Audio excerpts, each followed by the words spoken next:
Hi, welcome back to Waxing On. It's Monday, and that means jazz. And today it's going to be another of the big band style crooners with a little bit of a twist. I'm talking about a singer from Western Canada, British Columbia, and that's Diana Krall. Now, Diana Krall's been around for quite a while, and her early albums were what you'd expect from this kind of singer. A lot of Gershwin, a lot of the Great American Songbook. And the album we're going to look at today are one of the few that I have.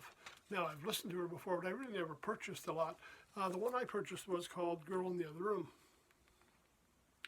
7th album she put out. And it's a little different than the albums she's done before. Now, again, like I said, the other ones had a lot of Gershwin, a lot of that kind of stuff that you'd expect to hear from big band singers. And this album was different in that it included a lot of original material. Songs she had written with her husband, Elvis Costello. Now, they did, I'm going to say about 6 originals that they'd written on here, but they also included some covers. And the covers this time were not what you'd expect, like say, from the Great American Songbook.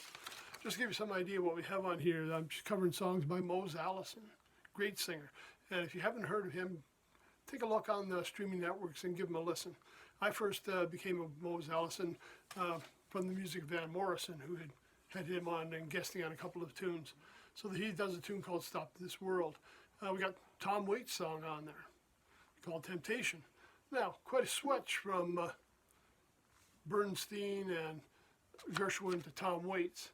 And if you remember back, or if you've heard it, Norah Jones did a cover of one of his tunes on one of her albums, and it was just excellent.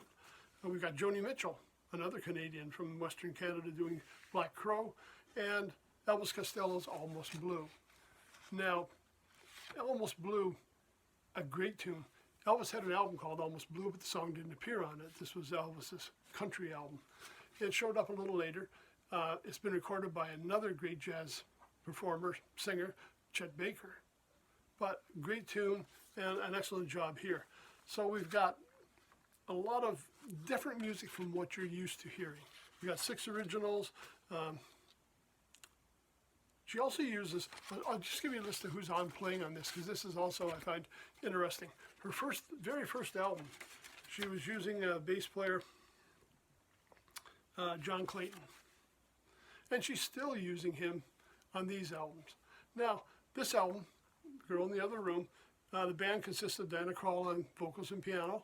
We've got Anthony Wilson on guitar, Neil Larson on Hammond B3, Christian McBride on bass, John Clayton on bass, Peter Erskine, who you may remember we talked about him during the Maynard Ferguson albums, on drums, Jeff Hamilton on drums, and Terry Lowe Kerrigan on drums. Now, if you remember back, not this Christmas, the Christmas before we were doing the Christmas albums, we covered the Diana Krall Christmas album, and she used the Clayton Hamilton Big Band as backing her then. So she's been associated with some of these players for a long, long time. So let's take a look at what music is on here. And again, you may recognize some of these tunes. Stop the World, the Allison tune, Girl in the Other Room, Krall and Costello, Temptation by Tom Waits, Almost Blue, Elvis Costello, I've Changed My Address, Diana Krall and Elvis. Love Me Like a Man, Chris Smithers. Pulling Through, Arthur Herzog. Black Crow, Joni Mitchell. Narrow Daylight, Diana Krall and Elvis. Band and Masquerade was Diana Krall and Elvis. I'm Coming Through, Diana Krall and Elvis. And their final tune together, one called Departure Boy. Now, the album, I have it on CD. Nice little package came with it again, and as you've noticed over the shows, this is the kind of stuff that's great that you don't see with the streaming networks.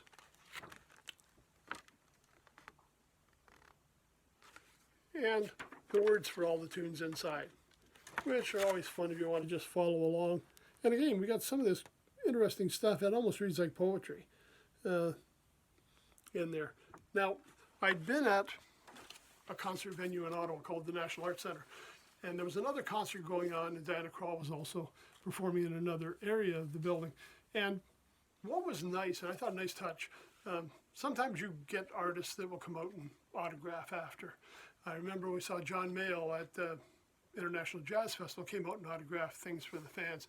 Harry Connick Jr. playing at this National Arts Center, sat up outside in the loading area and, met up with fans and signed for them. Diana Krall, I don't know if she did that, but what she did do is in the merchandise area, she had a number of the programs already signed. So if you didn't get a chance to meet up with her later and get it, you could still get an autographed copy, and they had that already set up for the fans that wanted to pick that up. And I thought that was a nice touch. Obviously, she's done albums. She worked with Tony Bennett. She's multi-Grammy, Juno Award winner, one of the great selling vocalists, and certainly a great Canadian vocalist. Another one with Order of the British Columbia, the same as what Bryan Adams had. We talked about it. So looking for something new to listen to. Again, if you think of all the crooners, this one's quite a bit different because of the choice of material. So just hear how she tackles some of these, I don't want to say more popular songs, but songs from a whole different style. And the album was Girl in the Other Room, Diana Krall. Okay, thanks for stopping by. We'll see you on Wednesday when it's classic rock. Until then, take care, stay safe. See you on Wednesday.